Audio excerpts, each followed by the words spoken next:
Hello, everybody. This is Tony Ruggiero here on the Tour Coach Podcast. I appreciate you joining in. If you haven't listened before, these are my stories from my travels, the people I meet, the coaches, the teachers, the players, mental coaches, wherever it is from around the travels that I have in this game, whether it's from my studio in Mobile, Alabama, all the way down to where I teach mostly at Old Palm, down in Palm Beach Gardens, or out at a live event or a tour event or a Korn Ferry event. But all of it is things that I find interesting, entertaining, and helpful to all of those of you who are wanting to play the game better, teach the game better, and just love the game of golf. Hopefully you'll enjoy what we've got going on here. We've got some exciting stuff coming up for each and every one of you. If you like what you hear on the podcast, you can always find more content as we're kind of spreading our wings, if you will, with Dew Sweepers TV on YouTube. Just go to Dew Sweepers TV on YouTube, and there's links to it in our description. For example, just go on one of those links and please support the Dew Sweepers and support and like our page there on YouTube. And to kick all of this off, we've got a great promotion, a great contest running through Masters Sunday. And if you go onto our YouTube page and subscribe, and on any of the videos in the comments section, you just put hashtag Dew Sweeper TV. That's hashtag Dew Sweeper TV. Or you take a screenshot of this podcast, and on Instagram, you tag me at the Dew Sweeper and hashtag Dew Sweeper TV. We're going to sign you up for a drawing on Monday after the Masters for a set of Srixon irons, ZX 4, 5s, or 7s, 12 gloves of your size, and 12 dozen balls. We're going to do that drawing Monday after the Masters. All you got to do is you can check the links in the description part of this podcast, or for a link to it, go to YouTube TV, type in Dew Sweeper TV, and listen to watch some of the videos, listen to it, put in hashtag Dew Sweeper TV or hashtag Pro Work or hashtag Tour Coach, and you will register for the drawing the Monday after the Masters. That's a set of Srixon irons, 12 dozen gloves your size, 12 dozen Srixon golf balls, all to make you play better. Hopefully you'll enjoy the Tour Coach. We've got great sponsors, as I say, each and every week here on the Tour Coach. Can't forget Buick GMC and McConnell Automotive, my good buddy Mitch McConnell, Visor Skincare, Bushnell Golf, and all of the stuff they've done for us. We got some great Pro Work episodes being filmed and coming up. And, of course, Srixon, Cleveland Golf, and don't forget Taylor Martino and Rowan here in Mobile, and Stokely's Garden Express. I'm Tony Ruggiero. We've got great stuff coming here on the Tour Coach. We got a great contest running through the Masters, chance to win Srixon equipment. Hopefully you'll enjoy my conversations and our roundtables and our discourse on how to improve at the game of golf. I've enjoyed sharing all of it with you. I hope you enjoy it. We've got more coming. All right, I can't believe I'm saying this, but I am. Tour Coach. It's the first time I've had this player on one-on-one. We were sitting having tacos tonight. We're going to get into the type of tacos later, and we're going to I've got some serious conversations with him about this, but can't believe we haven't been on one-on-one. But Emilio Gonzalez, Korn Ferry Tour, been with me a long time. How long's it been? 4 or 5 years? 5 years, I think. Yeah, you're right. Found him at St. Mary's University. Shout out to the St. Mary's University Rattlers there. Special shout out to Thomas Kearney, who's now with Incarnate Word. Was the coach at the time. Had me in to talk to everybody. But anyways, my alma mater. Well, not really my alma mater. I support them. My place I learned to play. But you're on a medical this year, but doing some really good things on the Korn Ferry Tour. Had some really had a great run, a good run. You're doing some good things. You're in town working this weekend. I want to talk a little bit about.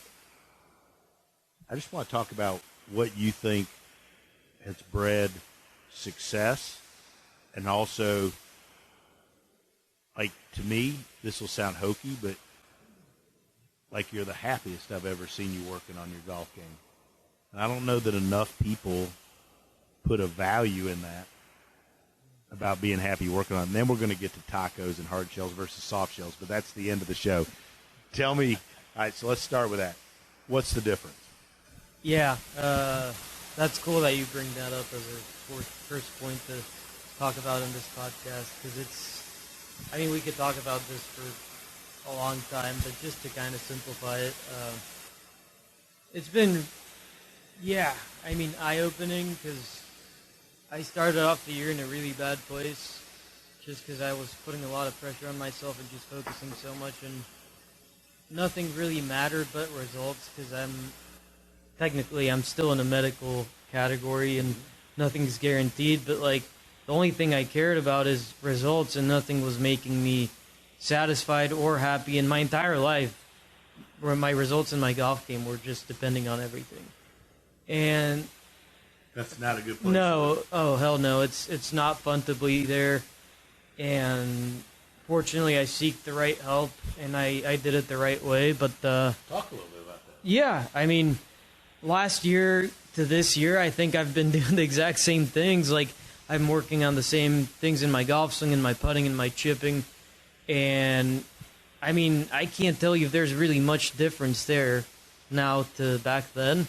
But mentally, I was really fortunate on started working with Greg Carden and gave him a really, really good shot at it. I was like, if I'm going to do this, I'm going to do it the right way. And the amount of development I've been able to do with him, and how much growth I've had just by having conversations with him. And it's more than anything being honest with yourself, because he's not going to tell you what you have to do. Like, everything depends on you. He tells me he doesn't really do anything. Okay. I mean, that's not right.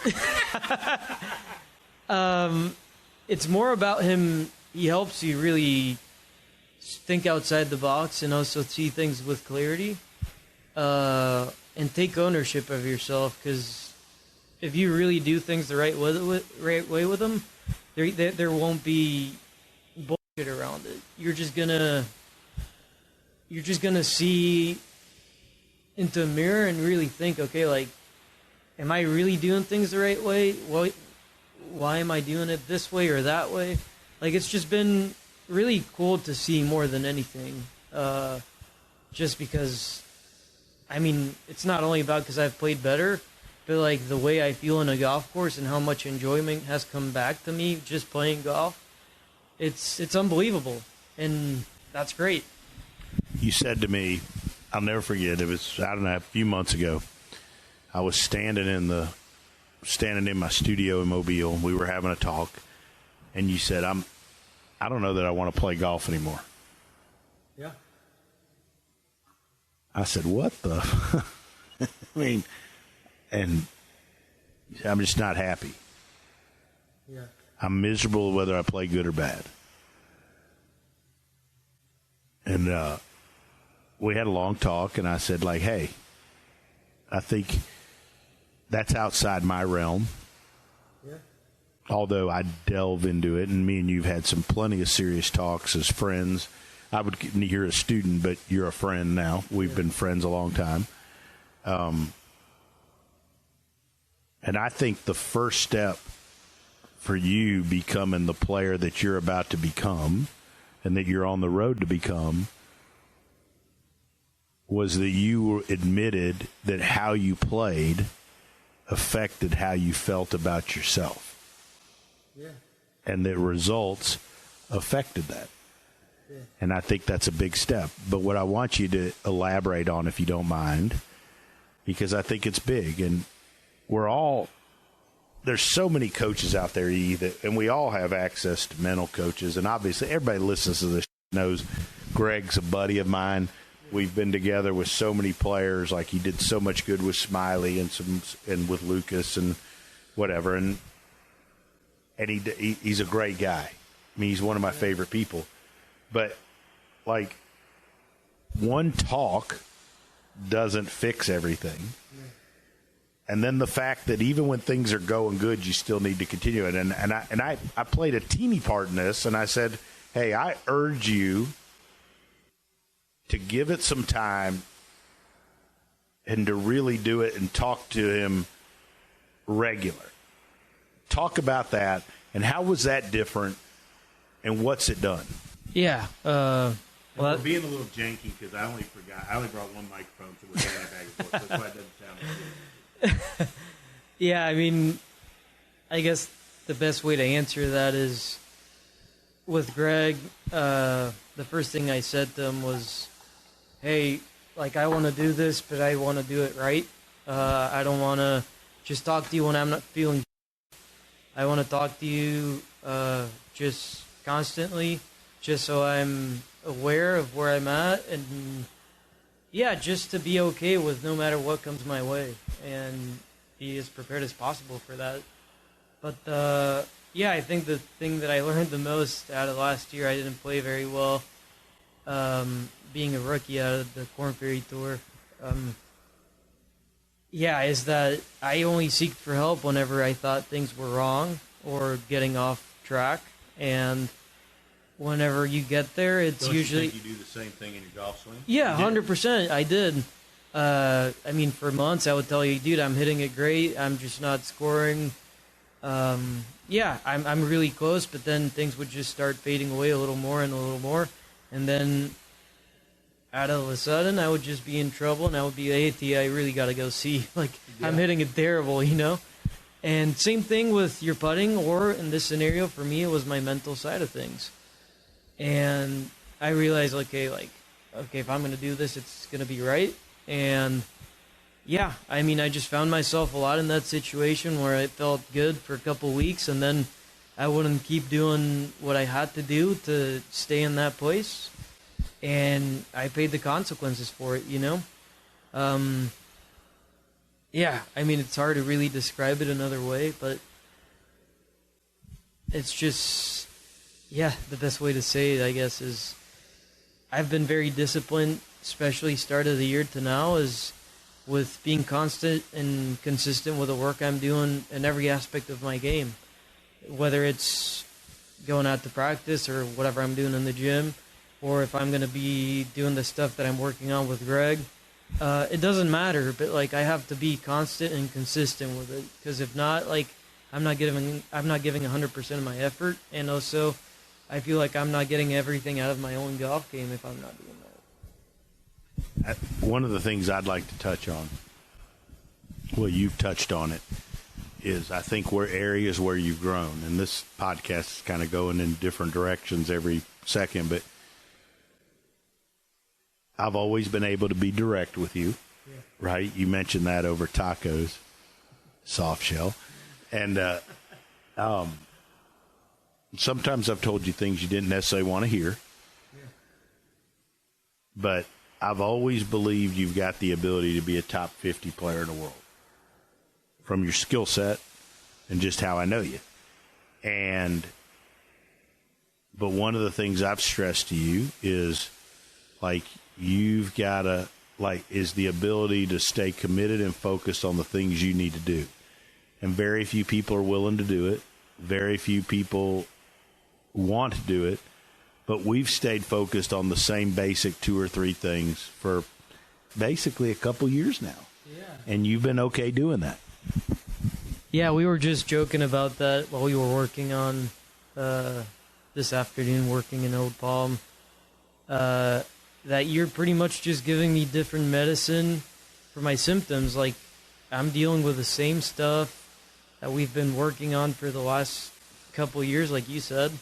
But the stuff that we're working on deals with the same symptoms, but it's just a little bit of different information or a little bit different perspective to get the stuff that we want to work on.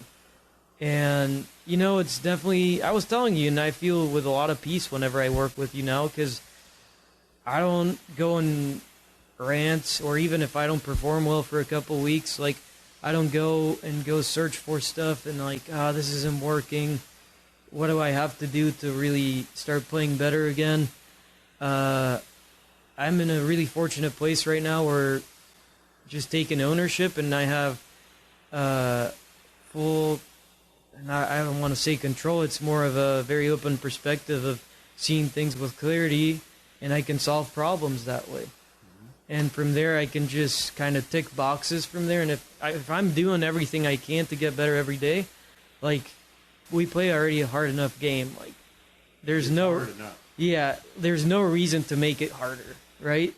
So I think just having that clarity and that aspect is just huge. And it, as I told you, it's just given me a lot of peace. Peace is good. Yeah, it's great. And it doesn't guarantee you anything, but it definitely makes you have a lot more fun in the golf course. All right, so you've had the opportunity. You played a year of Korn Ferry Tour.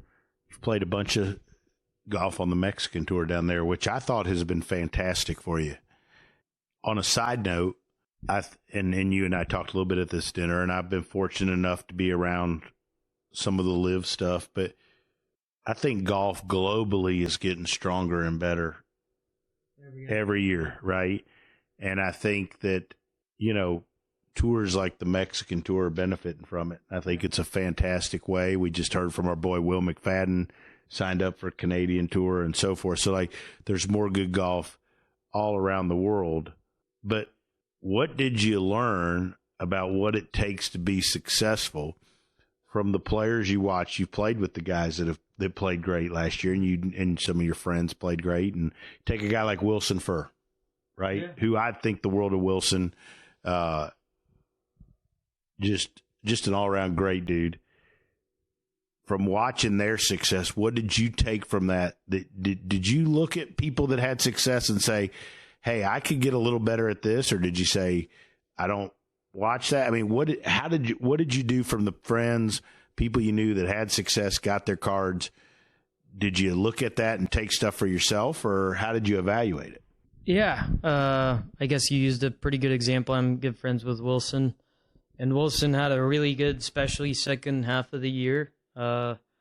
He ended up getting his tour cards from a very slow start to his year, and something that's very impressive what he did. Yeah, just because in the situation he was in. But not only him, but yeah, I think it's very important to just seeing how much simpler they do things. Whenever they're doing their preparation work for a tournament week, usually they're the guys that spend the least amount of time on the range. They just go and spend their time analyzing how they're going to perform in the golf course, what they're doing in their strategy, what really matters, Mm-hmm. And they're not out there in the range searching for stuff for 4 or 5 hours and, what am I going to do to find that magic piece to hit my perfect tight draw or tight fade every single time? It's not exactly what they were doing. Like Ben Coles was the perfect example last year. He was I'm telling you, he was the guy that I probably saw the least out the entire year. It was unbelievable. Like you'd see him just going through his motion of things, his drills, and he would just go to the golf course, and yeah, that was the last you would see of him. And I mean, look at what he did last year, and he's in a great place now. And if there's anything I learned is that simple doesn't mean a bad thing in golf. It's already hard enough. Make it simpler, but work hard at it still. So, yeah, I mean, that was my biggest takeaway, I think. Let's talk for a second about, just how you manage everything, right? Like, how have you learned over time to manage how you practice your short game? Because I think it's super easy for folks to get out there that think they just got to hit it better. Yeah. Right? And I've been hired and fired by people that always think that, right? But, I said to a junior's parent the other day, hey, man, getting better at the game of golf is, there's a lot of aspects that go into that. You can hit the ball great and still shoot a score because you don't chip and putt it, right? Right? Yeah. To me, you always hit. I know there's times you don't hit it great, but you hit it plenty good. Yeah. How have you learned how important all aspects of the game are, and then how to break apart your practice? Because I think one thing that, a lot of folks listening to you and I, one, they're bored, but two, right? They're golf geeks and nerds and they want to get better.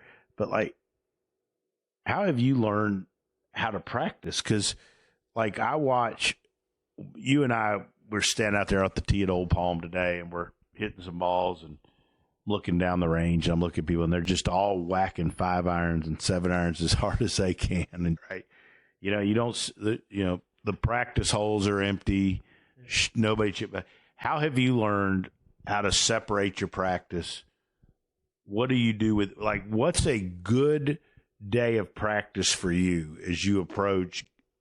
Let's take an off week now, because most people will be on an off week. But like an off week, what are you doing in an off week? How do you prepare all parts of your game? Yeah, that's a great question. First of all, I think everyone's a little different, and I think with time and with experience, you learn a lot about yourself. But more than anything, in what scenarios you kind of like perform better and what makes you better.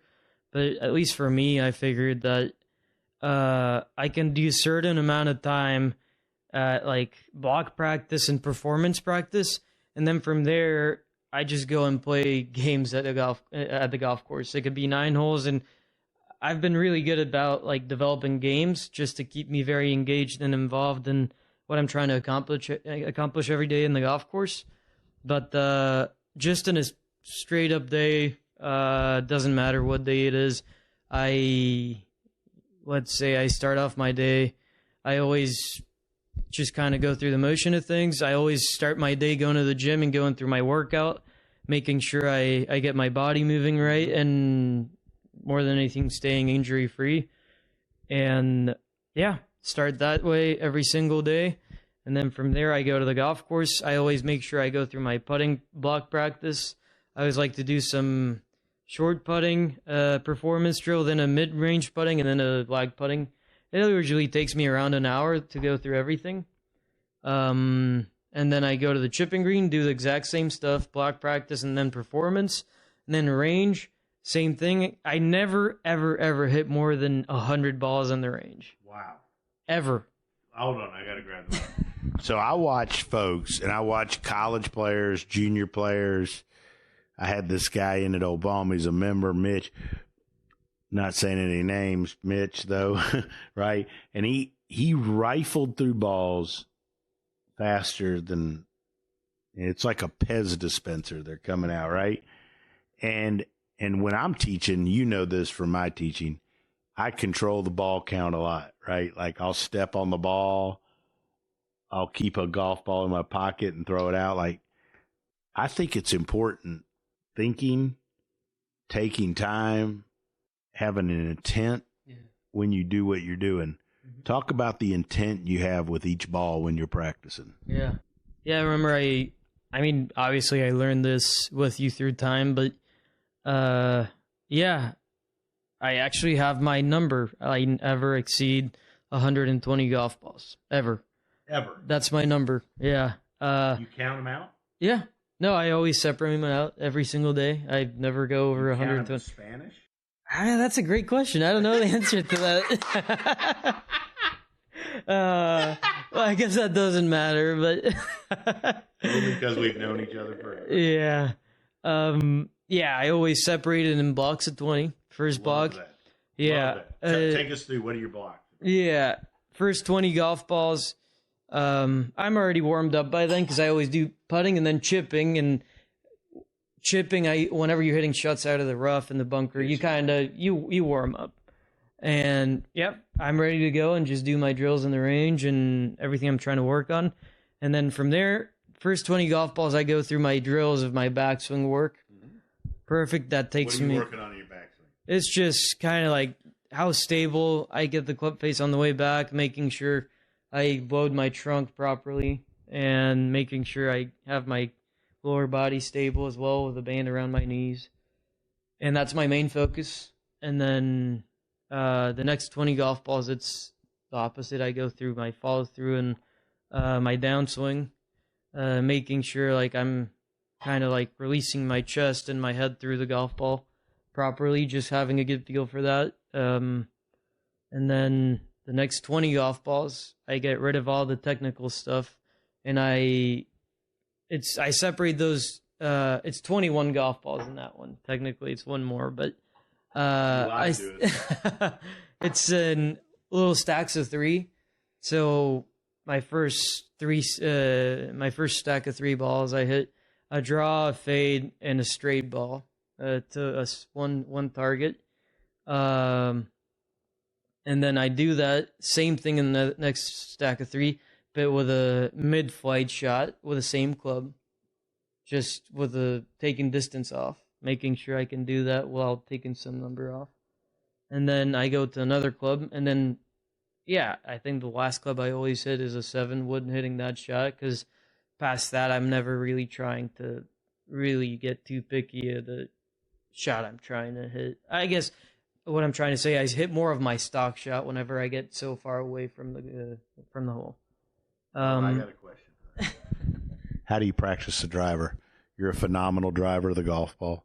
Love the action. I love the way you can, I love that low shot. I try to get as many people as I can to do it. Most of them look at me like I'm nuts. How do you practice the driver? And I love the way you break out that practice plan. Love the way you have the technical broken down. I mean, we've talked a good deal about that. And then you do random practice. We've obviously done a lot with that practice plan, but how do you practice the driver, and what are the type of shots you hit with the driver? Because I think I think your strength when you're playing well, you're a phenomenal wedge player, phenomenal iron player, but like the way you can hit the driver, and I feel like your strength is you can hit the driver on holes that not everybody can hit the driver on those holes. Yeah, that's a really good question. Yeah, you said it properly. I think something that's helped me a lot to grow in my career as well is have a really good understanding of my strengths. And I know I'm a really good wedge player, especially short iron player. Overall, good iron player. But with the driver, I've developed just a really good understanding of what shots I'm really good at and what shots I'm not. But I've developed a shot that probably goes just past the length of my 3-wood, but close to it. But I know it goes even straighter than my 3-wood. I tee it down pretty low, and I know that I can just hit a pretty low flight with it that just cuts, and it never really gets me in much trouble. I mean, it would be not a very smart thing to do if I would hit it in a really narrow gap, but I can hit that shot in between bunkers a lot if I have to, if I can't carry him whenever I tee it up high. But yeah, just developing shots, especially with the longer clubs, helps you kind of manage yourself around a golf course a lot more. And yeah, I mean, just to develop and yeah, I mean, having access to more shots, especially off the tee, I think is a huge advantage in that. I think one thing that amateurs, college players, junior golfers, especially even young pros that I see coming up, is they have one tee shot. Yeah. It's their tee shot swing. They worry about the numbers on their Bushnell Launch Pro, shameless plug, right? But they worry about that. Yeah. And they hit and they look at what the numbers are, speed, blah, blah, blah, blah, rather than where it went. To me, off the tee, you're old school. Yeah. I love old school off the tee. We know you can hit it plenty far. Technology's great. Ball's great. Yada, yada, yada. But I think developing a shot that you can hit off the tee that carves or curves or finds its way into play that with repeatability it can do is so valuable. Yeah. Whereas, I watch a lot of college guys, and Will McFadden, who we talked about earlier, one of the things you got to be able to figure out a way to hit it in play. Yeah. I think that's a huge part of becoming a playing professional, is not just having one shot you hit off the tee. Yeah, exactly. And that's a great point. And I think everyone learns with experience at the end of the day. But, for example, I was just using that as an example about how I've grown and that shot that I developed with time, with teeing it really down. And I mean, if I have to guess, it carries 260 and it rolls out to 290, and I know what it's going to do every time. And whenever I'm in really under pressure situations, or I know I can't miss it left, because I know I never miss that shot left, I know I can rely on that golf shot. Whenever you're under the gun, and you're up against the wall and you there's only one spot you can't hit it on, like, what else are you going to do? Like, yeah, it's cool whenever you can hit that high bomb, 180 ball speed kind of stuff. But, like, whenever you're in that situation, like, yeah, sacrifice 15, 20 yards. It's all right. You know, like, if you're in the short stuff, you can make some, like, especially knowing my game, I can do the damage with a second shot, and I can give myself a good look for birdie no matter what. And I just have that perspective because, yeah, there's holes whenever I have to really carry a bunker, and it's like, it would be stupid if I tee it down low because I'm just bringing more trouble into it. Yeah, 100%. Like, go for it. And that's whenever you have to go for it. But, like, at least for me, if I'm in a situation where I really got to hit a good tee ball, like, I'm going to do that every single time. And I've developed a really good shot that helps me just put me in a good position for that. Last question as we wind this down, and this is probably the most serious question of the evening. Probably a year and a half ago, we had a very serious dinner at Rocco's Tacos, and I ordered hard shell tacos. I've always loved hard shell tacos. I'm never gonna forget. And I ordered 3 hard shell carne asada tacos, and you lost your shit. Yeah. I want to hear why you told. Oh, wait, can't forget this. I ordered chips and queso. I want to hear from you why that was not a good order and what's wrong with me. I wouldn't say that it's wrong with you, but you're mad at me. Yeah, I was mad at you because you told me I'm taking you out to dinner to eat some Mexican food.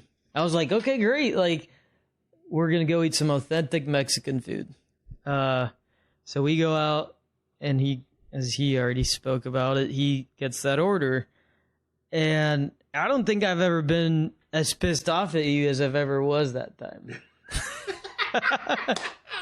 Like, I just really lost my shit, like you said, and I was like, T, like, that's not Mexican food. What is it?